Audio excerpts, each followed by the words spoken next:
En 2004, Sonia et Alexandre Poussin achevaient leur traversée de l'Afrique à pied. Un voyage extraordinaire de près de 14 000 km en plus de 3 ans. 10 ans et 2 enfants plus tard, ils repartent à l'aventure. Ce sera Madagascar et en famille. Accompagnés de leurs 2 zébus et de leurs charrettes, Sonia, Alexandre, Philae et Ulysse entreprennent un formidable périple hors des sentiers battus. 2 ans au cœur de l'île Rouge, à la rencontre de ses habitants. Une aventure au plus près de la nature, à la découverte des richesses de Madagascar.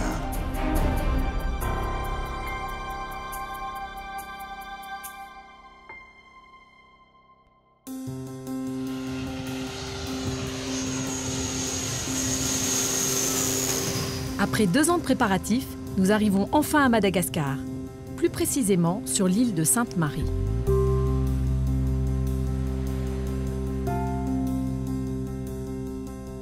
C'est le cadre idéal pour une transition entre l'hiver français et le climat malgache, pour que les enfants s'adaptent en douceur. Situé à moins de 10 km de la côte, son microclimat en fait un véritable jardin d'Éden.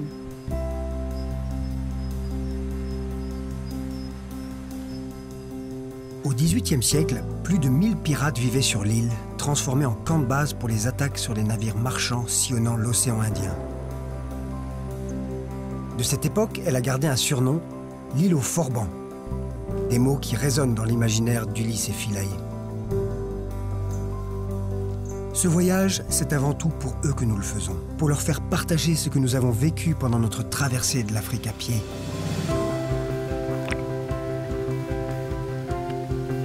Ulysse et Philae vont vivre 2 années extraordinaires, pendant lesquelles leur vie sera différente de celle des enfants de leur âge. Leur école sera hors du commun, une école buissonnière dont nous serons les professeurs. Un conseiller. Une école sans murs et ouverte sur le monde. Une école nomade, toujours en mouvement.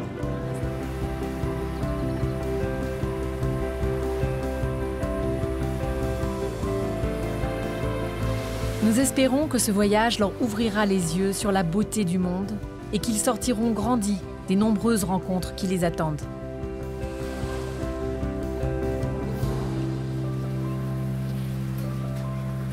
Non, ce ne sont pas des mouches, ce sont des abeilles.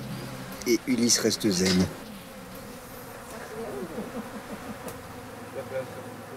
Tu t'es renseigné? Ça donne quoi la piqûre d'une abeille de Madagascar? Non, justement, je ne me suis pas renseignée, donc je bouge pas trop, en fait. Elles sont pas agressives, hein, mais... Ouais, ça commence à faire un peu beaucoup, là. Je crois qu'on va s'extraire du petit déjeuner.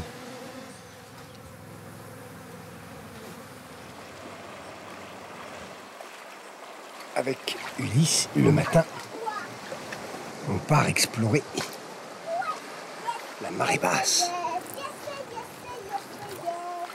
Viens voir, papa, regarde.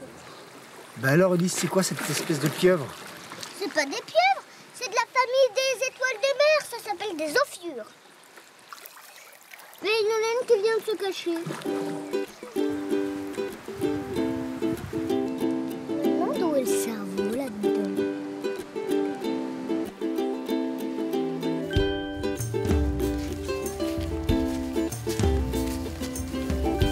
Ce matin, nous partons traverser l'île d'ouest en est, une marche de 14 km aller-retour pour aller voir la mangrove et l'océan Indien. Nous sommes évidemment curieux de découvrir les richesses de l'île, mais cette petite randonnée va aussi nous permettre de tester la résistance d'Ulysse et Philae. Des centaines de kilomètres nous attendent ces prochains mois et nous devons dès maintenant pouvoir estimer la distance qu'ils seront capables de parcourir chaque jour.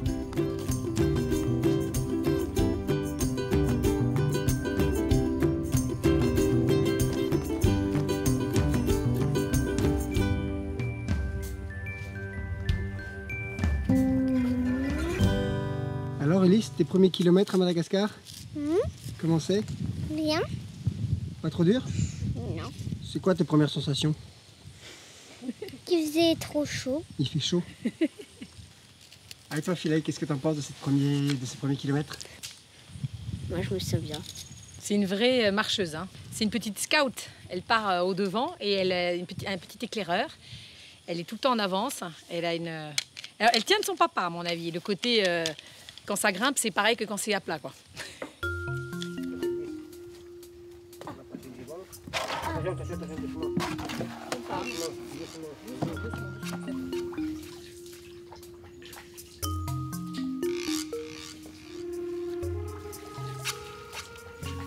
On va traverser la lagune pour aller retrouver l'océan de l'autre côté d'une dune littorale. Et c'est là qu'il y aura le récif. Regardez les mangroves, les enfants. Une espèce d'arbre avec des racines incroyables, inextricables. Et dans les racines, qui sont là en dessous, il y a énormément de petits poissons, il y a énormément de petites choses qu'on trouve nulle part ailleurs. La lagune abrite un écosystème très riche mais extrêmement fragile. Pour prospérer, la mangrove doit baigner dans une eau saumâtre, mélange d'eau douce et d'eau de mer. Tout changement, même infime, de la salinité met en danger cette pouponnière d'espèces marines. Mais le premier péril vient des hommes qui coupent les palétuviers pour faire du charbon de bois ou des palissades. D'où l'importance de leur protection. Je crois qu'on y est là. Wow.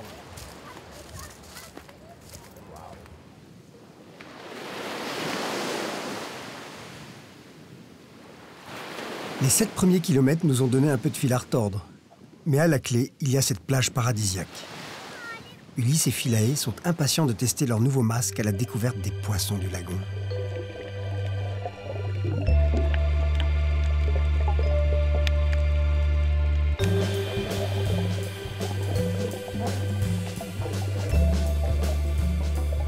Philae n'est pas déçu.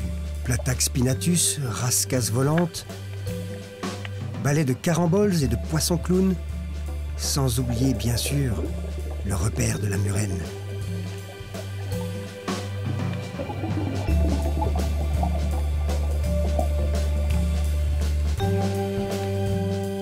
Quant à moi, je rêve d'épaves de galions et de trésors de pirates.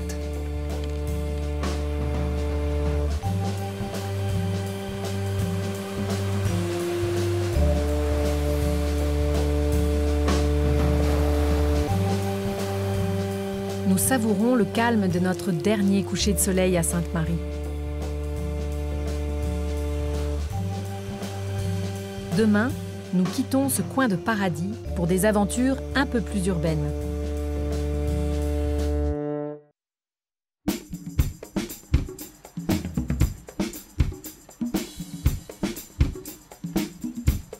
Nous rejoignons Tananarive. La capitale de Madagascar sera le point de départ de notre périple. Le contraste avec Sainte-Marie est brutal. Les rues de la capitale fourmillent d'une activité incroyable. Ces 2 millions d'habitants se débattent entre le flot des taxis 4L et des 2 chevaux paralysés par les embouteillages.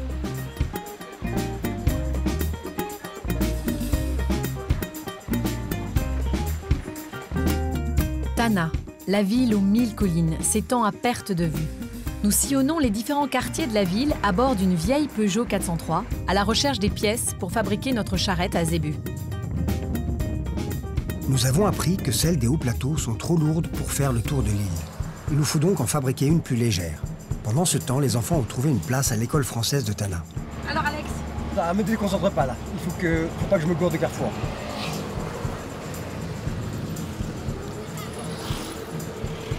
Bon, on avait le choix, hein. On aurait pu partir avec ça aussi, regarde. Moi je tire et tu pousses. C'est peut-être comme ça que ça va finir si on trouve pas de zébu.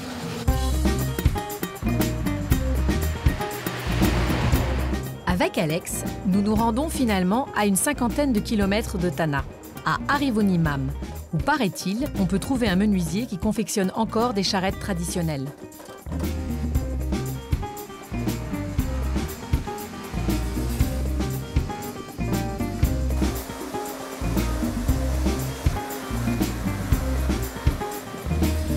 Bonjour madame. Bonjour monsieur. Bonjour. Vous fabriquez des charrettes? Oui. Incroyable, je vois qu'il y en a une qui est finie là. Oui, j'aimerais bien. Et vous en avez qui sont en fabrication? Oui. Ah, je veux bien les voir s'il vous plaît. Mais c'est une table ça, c'est pas une charrette. C'est une table. Table avec charrette. Elle est où la charrette? Ah, c'est une structure. Donc oui, on pourrait partir de là. Oui, en fait, ça m'intéresse, moi, de la fabriquer plutôt que de l'acheter toute neuve. Reste à convaincre Sonia. Attends, c'est ça la charrette? Ouais. Enfin, On est... c'est une idée de charrette. C'est un bon début, Ouais. mais c'est un peu inquiétant quand même. Il va falloir vraiment la faire soi-même, quoi. Ouais.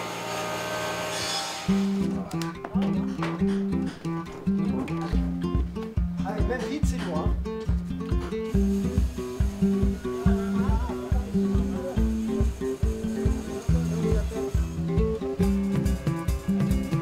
Construire une charrette à partir de presque rien, voilà le genre de défi qu'Alexandre aime relever.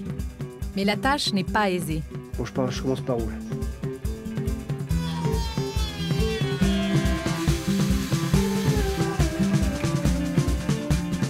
Tout le monde met la main à la pâte, avec 2 maîtres mots, légèreté et confort.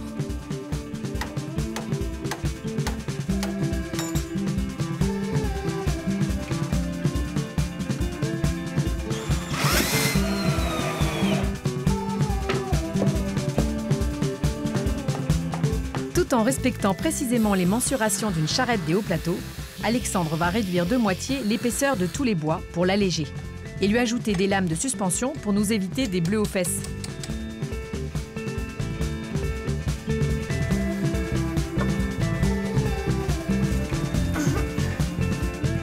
Contribution ultime à la charrette à zébu du 3e millénaire, la pose de panneaux solaires pour recharger notre matériel électronique et alimenter un autocuiseur.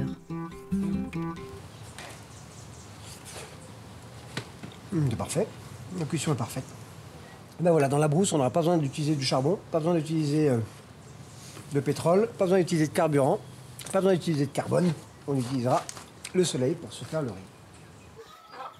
Si jour après jour notre charrette prend forme, il lui manque tout de même 2 choses, des roues et des zébus. Après avoir failli se faire refiler de vieilles carnes en fin de course sur des marchés aux bestiaux, c'est finalement chez des paysans rencontrés par hasard que nous avons dégoté une paire de zébus dressés. Pour ce qui est des roues, nous avons rendez-vous la semaine prochaine pour assister à leur fabrication. En attendant, nous nous rendons à Tanjanju, un village parrainé par Aéropartage, une association créée à l'initiative du personnel navigant de Corsair. Au cœur de son action, l'école primaire qu'elle soutient aux portes de la grande décharge de Tana. Combien il y a d'enfants ici alors? Il y a à peu près entre 200 et 250 enfants. Ça dépend un peu des années et les enfants qui grandissent et qui partent après sur le collège. Alors est-ce que vous suivez la suite ou pour l'instant vous On essaye. Sur le primaire? Alors, on se focalise énormément sur le primaire parce que c'est là qu'on a fait le plus d'actions. Et c'est sur les petits qu'on voudrait vraiment laisser une empreinte pour que ce soit ensuite pérenne et que ça reste tout au long de leur vie. Et ensuite, on essaye de les suivre au collège et de faire nos actions aussi en rebondissement au collège. Mais ça a vachement bien pris, hein? Bah, apparemment, on espère. Nous, on n'a jamais vu autant d'enthousiasme pour aller se brosser les dents. Oui. Je vais peut-être vous envoyer mes enfants, hein, C'est ça. qui sont acceptés juste pour 1 ou 2 jours en stage intensif. C'est ça. Hygiène, nutrition et environnement sont les piliers de l'action de l'association. Mais la distribution d'un repas gratuit reste la mesure décisive pour convaincre les parents de scolariser leurs enfants qui continueraient sinon à travailler dans la décharge. À l'approche de l'hiver, Aéropartage organise aussi des distributions de vêtements chauds. Oui, d'accord. Gino, un des permanents de l'association, a composé patiemment tous les lots. Gino, c'est vous qui avez fait les petits lots? Oui, c'est moi qui ai fait avec Madame Célia pour les triages et tout ça. Et ça, c'est les collants pour pas avoir froid. Ça, c'est les collants aussi. Ah oui, c'est un col roulé et puis un pantalon pour l'hiver, bien chaud. Alors, merci. Et là, c'est les petits garçons. Ah, ça y est.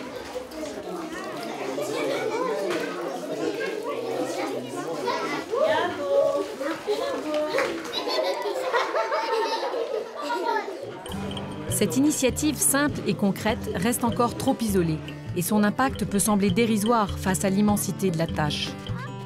Mais dans ce cas précis, les résultats sont plus qu'encourageants. Au fil des années, le nombre d'enfants allant au collège a plus que doublé. Et dans un pays où la majorité des adultes est analphabète, chaque effort compte.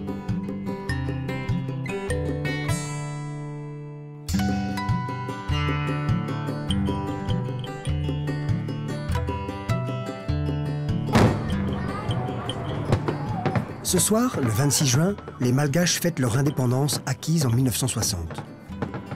Gino nous a invités chez lui pour profiter pleinement du feu d'artifice. Il habite sur la colline du Rouve qui domine le lac Anouche, d'où il est tiré. Procession de lampions, pétards et brochettes sont au programme. Merci Gino, on refait ça pour fêter le départ. Départ, oui, oui. Eh ben, je souhaite pour vous de visiter de mon pays, de vous faire des tours avec les sarrettes. C'est bien. Tu vas venir nous rejoindre. Ok. Ah, bien, je sais oui. pas encore, mais que tu pars avec nous. Ah oui, oui, oui. Peut-être même une semaine, non? Ouais, super. Okay. Allez, hop! Cos.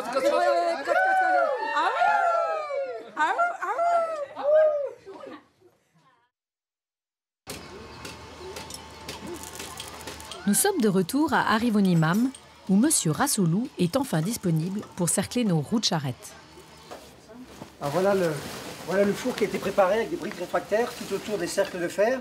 Le feu va être à l'intérieur et va dilater les cercles. C'est ça le but, et on pourra ensuite intégrer la roue à l'intérieur et que ça se referme.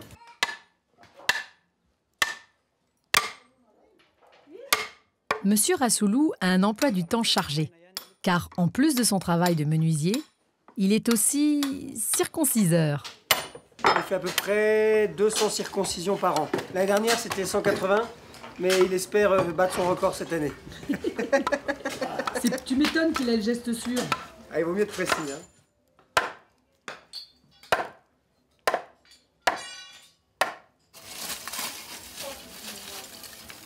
La roue assemblée, il ne reste plus qu'à préparer le four.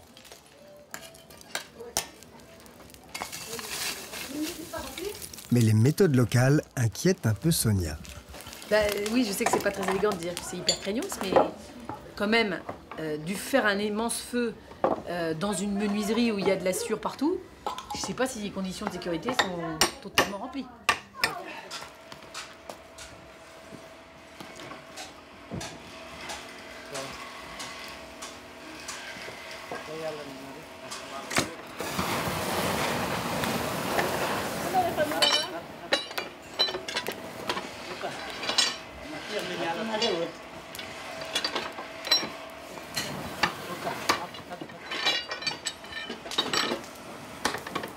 En refroidissant, le bandage chauffé au rouge se rétracte fortement et comprime vers le moyeu les 14 éléments de la jante ainsi que les rayons.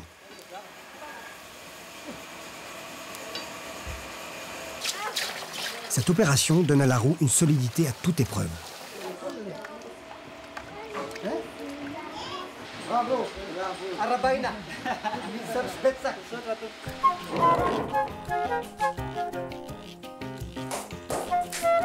Touche finale, Riri exécute une peinture de la colline royale en hommage à l'histoire du pays.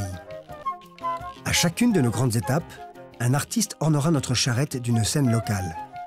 Elle deviendra une œuvre d'art évolutive, porteuse des talents et des merveilles du pays. La charrette est enfin finie après 2 mois de travaux. Alex ne peut pas résister à l'envie de lui faire faire ses premiers tours de roue. Plus de compréhension pour les ébus maintenant.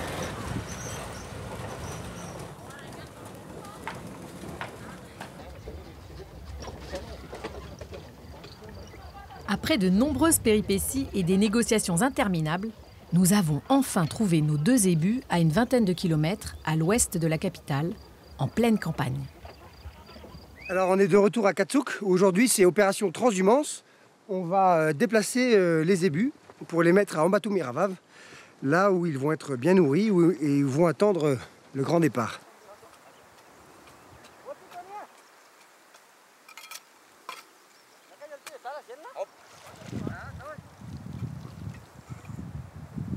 Voici bâbord et tribord. Ils ne savent pas encore dans quelle galère ils sont tombés. Allez, Ils n'ont d'ailleurs jamais travaillé ensemble, mais chacun a obtenu son nom en fonction du poste qu'il va tenir.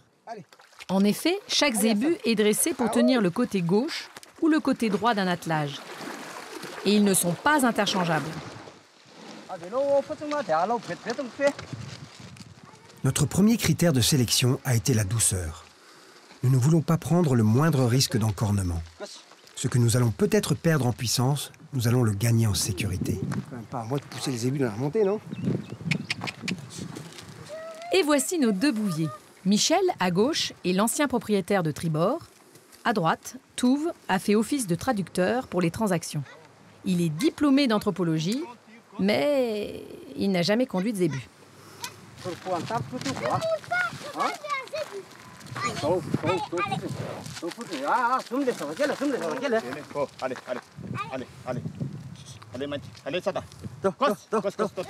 Ah, il veut pas. Il veut pas.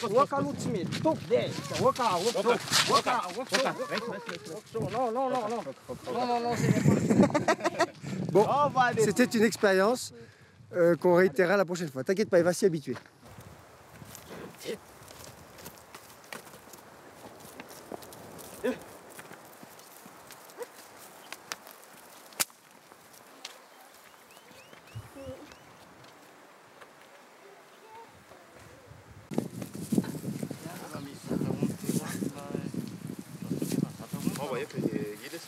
Il est très sage, hein? Oui. Il a confiance. Arrivés en Batu Miravav, où nous séjournons jusqu'au départ, il nous faut encore percer les naseaux de nos zébus. L'opération est simple, mais un peu traumatisante. C'est un peu dur pour nos petits nerfs, là. C'est hyper violent. Ils font ça avec un morceau de bambou. Le but est de leur passer un fil dans le nez qui fera office de rêne et de freinage ABS. Philae adore les animaux et ne supporte pas qu'on puisse les faire souffrir. Philae, c'est comme une piqûre. Ça fait mal quand tu piques et après ça fait plus mal. C'est exactement pareil. Ça, il a plus mal, tu vois? Regarde comme il broute. Dites à les enfants que... Il faut plus s'approcher. Il faut plus s'approcher maintenant pendant un jour ou deux. Il est nerveux, là. Il est nerveux. Ouais. C'est comme ça.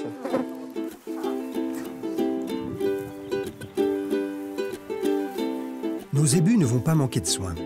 En effet, nous sommes hébergés sur le domaine Saint-François, une ferme-école à 15 km de Tana.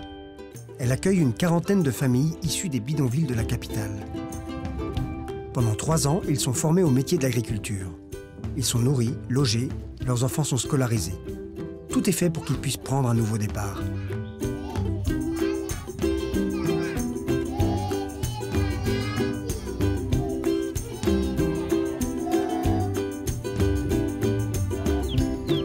À la fin de leur cursus d'apprentissage, chaque famille se verra attribuer des terres et des bêtes à 250 km de Tana.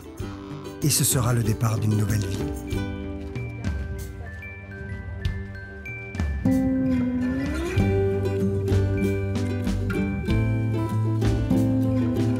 La 19e promotion va bientôt partir s'installer. Et nous, on se dit que ça pourrait être un bel objectif d'aller leur rendre visite et une escale parfaite à mi-chemin dans notre traversée de l'île d'est en ouest.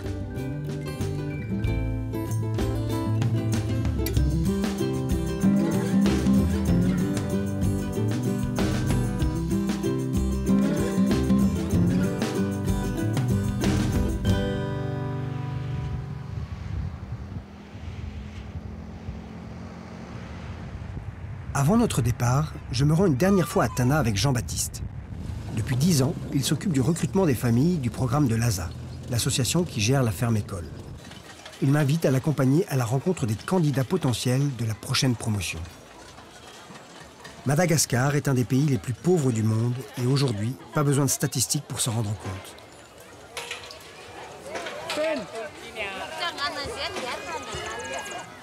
Ici, dans le quartier d'Ampefilou, la population fait commerce de déchets recyclables. Les enfants désœuvrés jouent dans cette décharge à ciel ouvert. À quelques mètres, les plus chanceux ont pu se construire une cabane de bâches.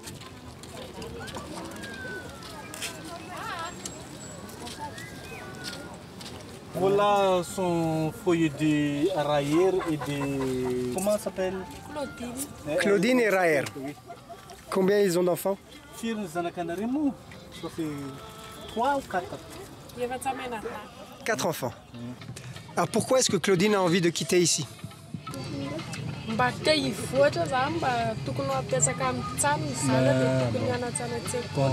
Et R, est-ce qu'il connaît un peu le travail agricole ou il va devoir tout apprendre? Pas encore. Il connaît pas. La naissance dans la rue, et les grands dans la rue, pas encore à faire du campagne. Donc, il va tout apprendre. Ah oui. Peu de familles se portent volontaires pour le programme de l'ASA, effrayées par la perspective de laisser le peu qu'ils ont derrière eux. J'espère que Claudine et Raher iront au bout de ce projet et que nous pourrons les revoir à la ferme école lors d'un prochain passage à Tana. Pour le moment, je m'occupe du rapatriement de notre charrette à dos de camion depuis l'atelier de Tana jusqu'à la ferme du domaine Saint-François.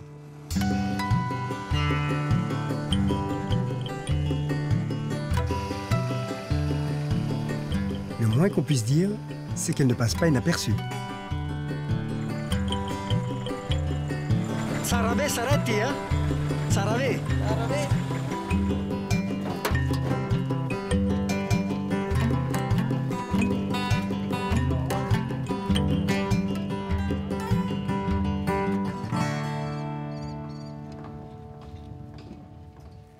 Aujourd'hui, c'est un grand jour parce qu'on va tester pour la première fois notre charrette avec nos ébus. Là maintenant, premier tour de roue pour notre charrette.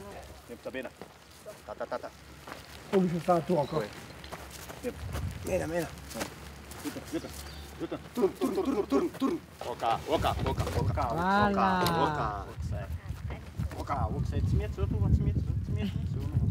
C'est pas pratique, hein, c'est pas facile. Viens. Voilà. Sarabé. Pas trop près, La petite corde. Attention sa petite peau pour pas les coincer là. C'est un peu court ce Zanazoug, hein?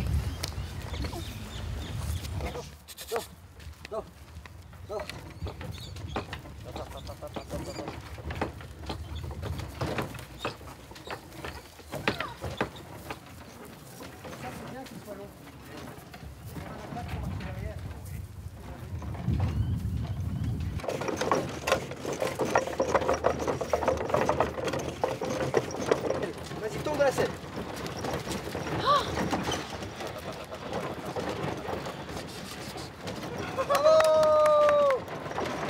Le danger principal, c'est qu'un enfant tombe de la selle et se fasse rouler dessus par la roue. Et donc là, il apprend à éviter la roue dès la première sortie.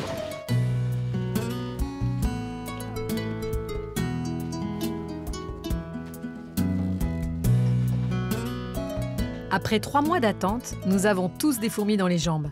L'appel de la route est fort. Mais aujourd'hui, ce n'est qu'une répétition. Nous observons les ébus et la charrette à l'affût du moindre problème.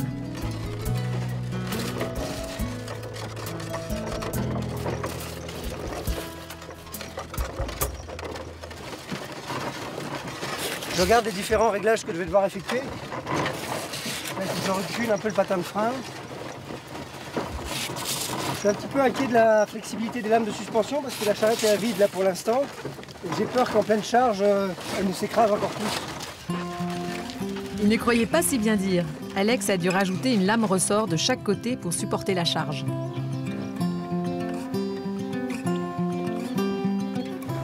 Bon, hormis quelques petits réglages à faire, l'essai semble concluant, hein.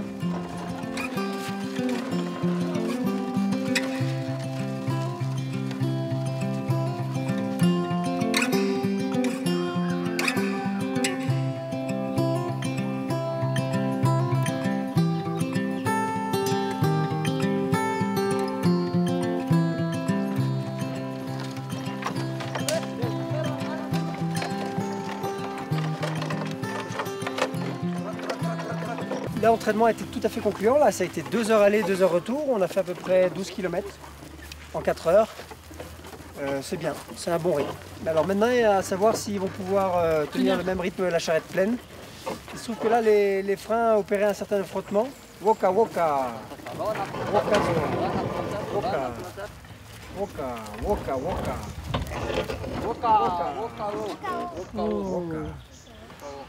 Et il opérait un certain frottement comme si la charrette avait été chargée en fait.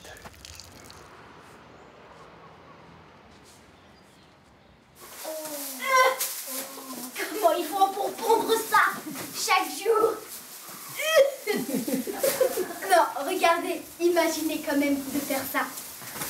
Ils nous en font 50 comme ça par jour. Bah dans la nature, ils ne seront pas dans les tables, hein, ils seront dans les prés. Oui, heureusement. L'heure du départ est proche. Mais Gino nous a contactés pour nous inviter à un événement qui vaut bien de retarder notre périple de quelques jours.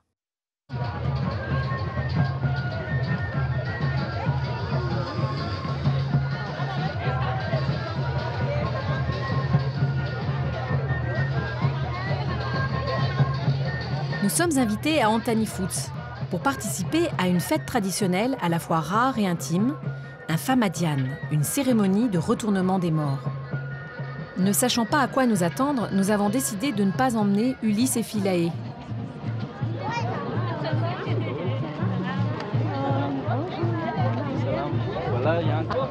Ces fêtes sont organisées par plusieurs familles dont les défunts reposent dans de grands tombeaux collectifs. La grande-tante de Gino fait partie des hôtes. C'est la dernière? Oui, c'est la dernière. C'est la tavella alors. Tavella. Ça, c'est tavella. Ça, c'est tavella. De tous les petits-enfants là, à la fête. Il y a combien de personnes qui vont venir aujourd'hui? Oh, là, 200 personnes, ça que 5 familles, 7 familles. 7 familles? Donc 200 x 7? 200 x 7. 1400. On a tué 4 cochons. Vous avez tué 3 cochons? Oui. On a tué pour 3 cochons. Manger. Ils ont fait des sweatshirts. Sa femme a cousu des sweatshirts avec marqué le nom pour se souvenir de cette fête aujourd'hui. Et là, il y a un petit orchestre extraordinaire de musique traditionnelle.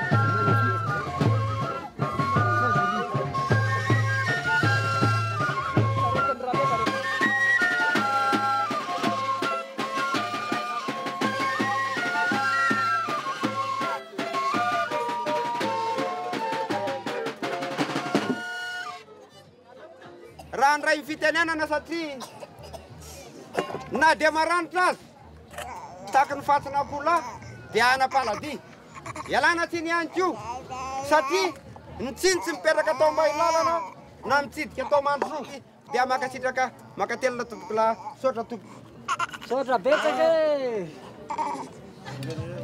De grands banquets sont offerts à la mémoire des morts. La politesse impose à tous les invités de rendre visite à chaque famille organisatrice pour y goûter le henna kiswa, le ragoût de porc au riz rouge.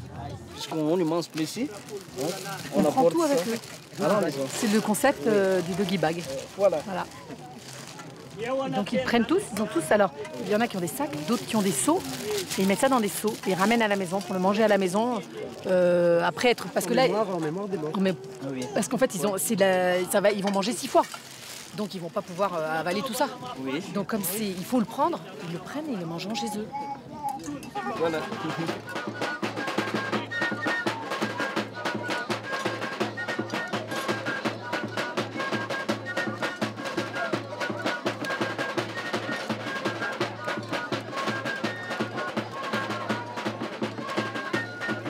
Alors pour montrer que je suis de la famille et que je suis une invitée, on me donne le vêtement que tout le monde porte. Donc je vais me changer. À tout de suite.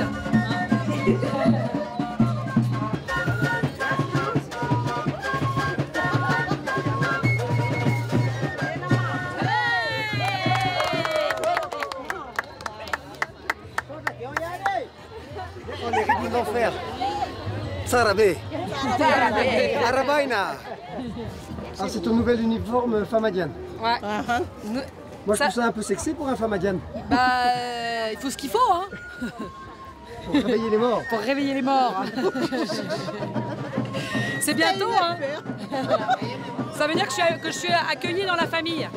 Donc je porte ta bille.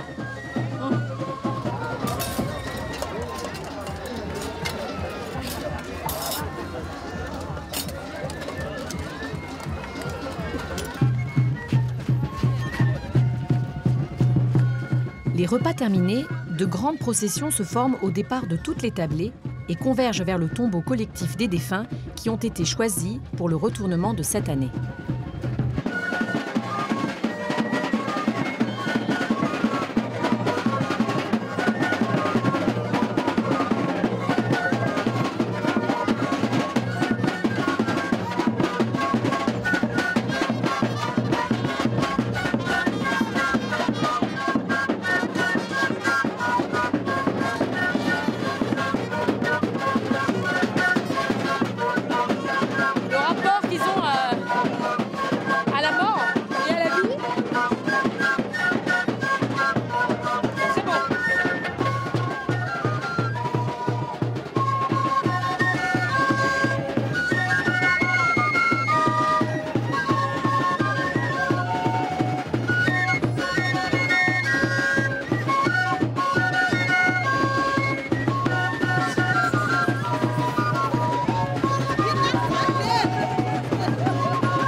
Les hommes de chaque famille récupèrent les corps de leurs proches.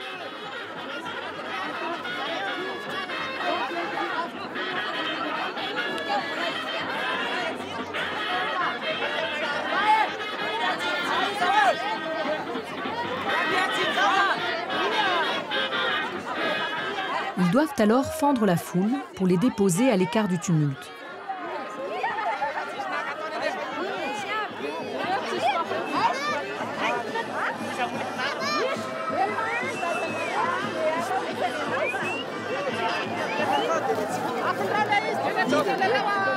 Le retournement peut alors commencer.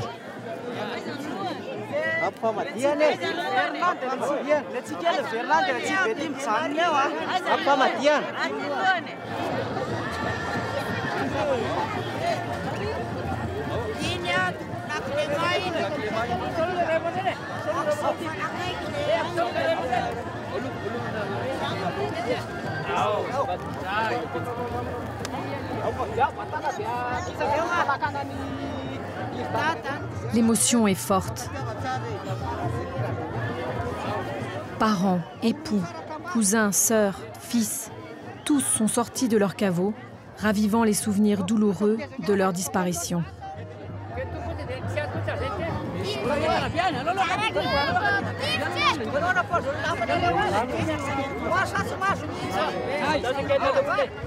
En fait de retournement, la cérémonie consiste simplement à fournir au défunt un nouveau linceul, le lamba.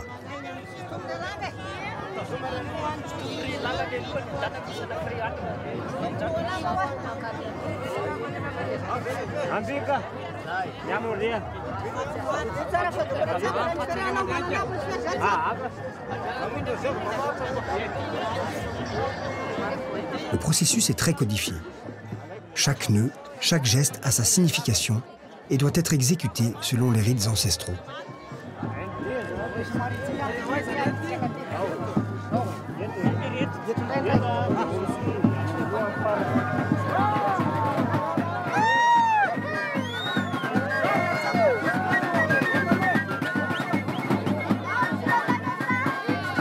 Revêtus de leurs habits neufs, les défunts se lancent dans une dernière danse avec leur famille.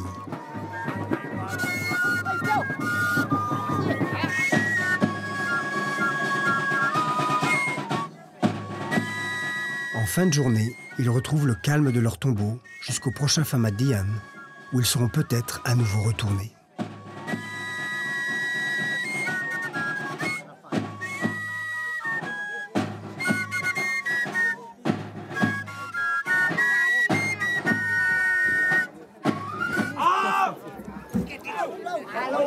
Ben là, tu vois, le tombeau, il se referme. Et la prochaine fois qu'on va le rouvrir, ça sera pendant 9 ans.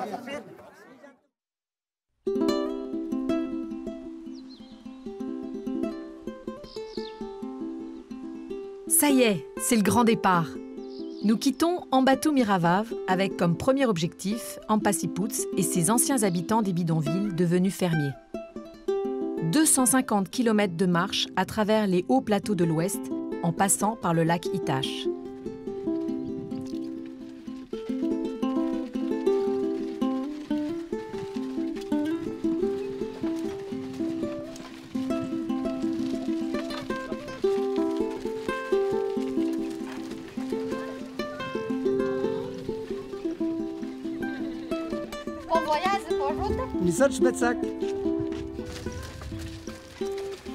Ça fait 2 ans qu'on prépare ce voyage. 3 mois que je fabrique cette charrette. Le rêve est en train de prendre forme. Et c'est aujourd'hui, le 16 octobre, qu'il devient réalité. Le départ a enfin eu lieu. C'était difficile à croire tant que c'était des mots et une idée. Mais maintenant, c'est une idée en marche.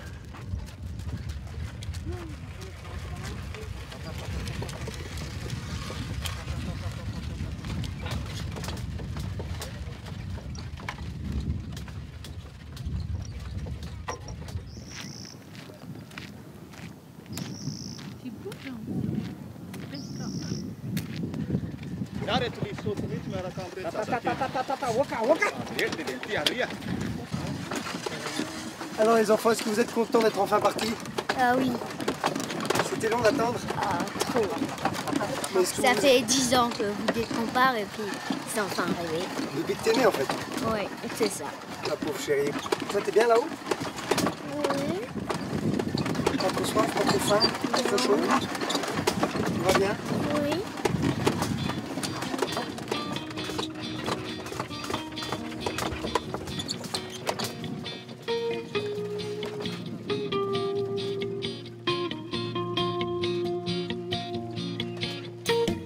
Les paysans préparent la terre pour sa noce avec la nature.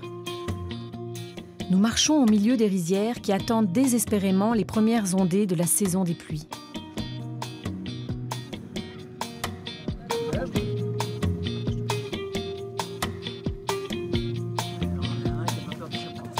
Nous prenons le temps de découvrir le monde qui nous entoure. Le rythme lent des ébus est une véritable invitation à la contemplation.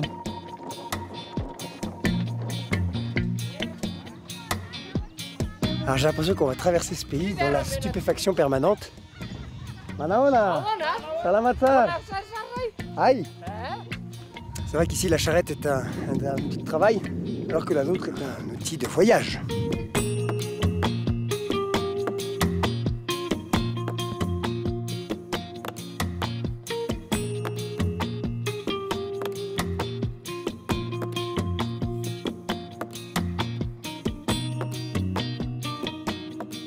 Nous évoluons dans des paysages magnifiques et découvrons malheureusement l'imprécision de nos cartes.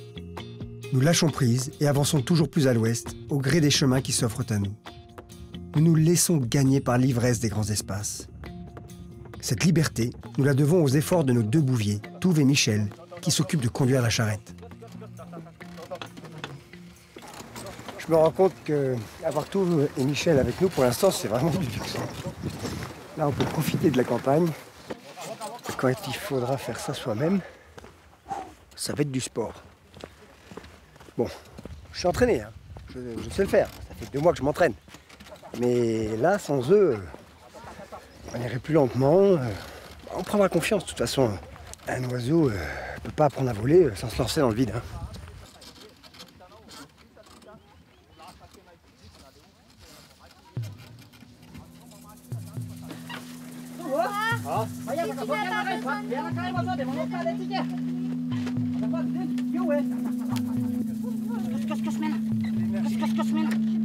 Nous quittons peu à peu les plaines fertiles des hauts plateaux pour pénétrer les contreforts des volcans d'Itache.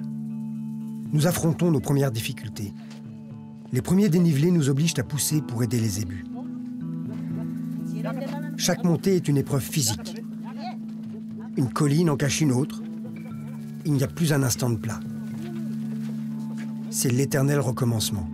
Nous nous transformons en véritables Sisyphes. Et lorsque nous ne montons plus, les descentes sont tellement dangereuses qu'elles nous font souhaiter une nouvelle ascension.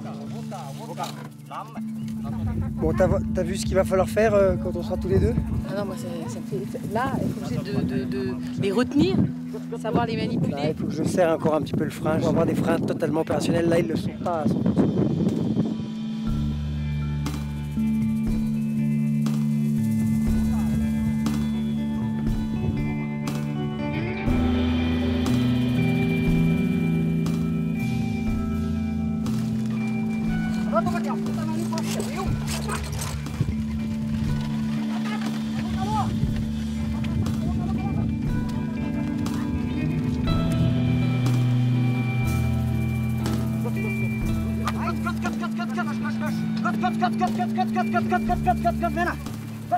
Pour une première journée, nous n'avions pas prévu tant d'obstacles. La progression sera bien plus compliquée que ce que nous pensions.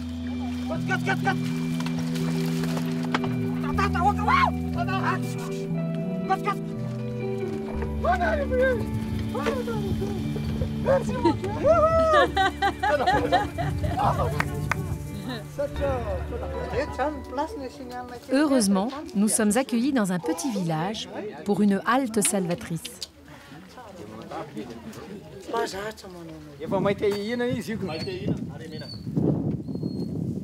Merci, vous assurez le ravitaillement des zébus et des vasins. Pour les zébus, il n'y a que du mouloul à manger, de la paille de riz qui leur donne très soif. Dehors, c'est chaleur et lumière. Donc ouais, il faudra vraiment, à l'heure du déjeuner, toujours trouver un endroit pour s'abriter. Monsieur Paul et sa sœur Marthe nous accueillent le temps d'un repas. Bon, mais merci beaucoup de nous accueillir pour cette pause rafraîchissante. Oui, on est très... Honoré. Honoré, oui, c'est ça. Je souhaite un bon séjour à Madagascar. Ça commence très bien grâce à vous. Ouais. C'est notre première étape. Vous êtes notre première hôte. Vous êtes notre première hôte. Vous êtes notre première hôte aussi. Pourvu que ça dure. Merci.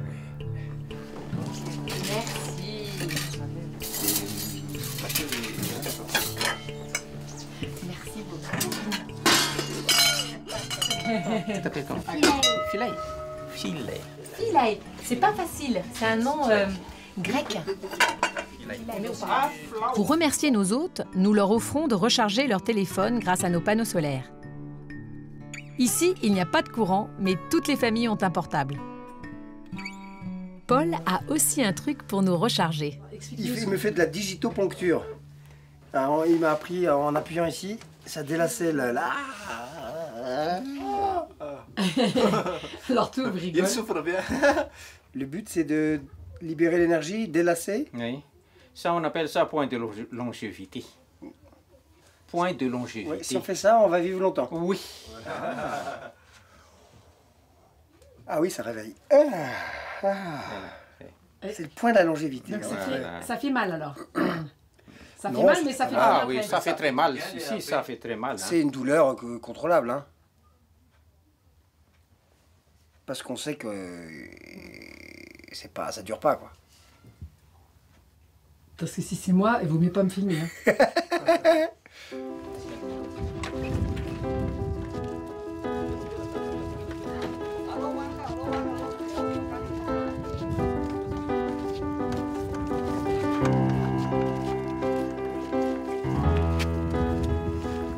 Au revoir Marthe. Merci. Merci beaucoup, beaucoup pour votre bon cave et votre soin et votre gentillesse.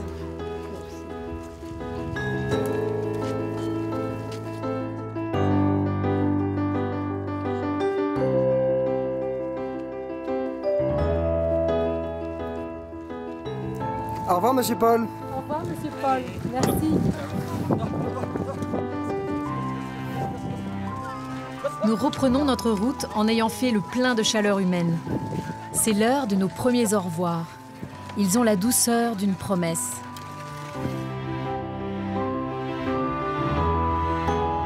Nous avons hâte de parcourir l'immensité de ce pays, de partir à la rencontre de ces peuples, de faire provision de ces paysages.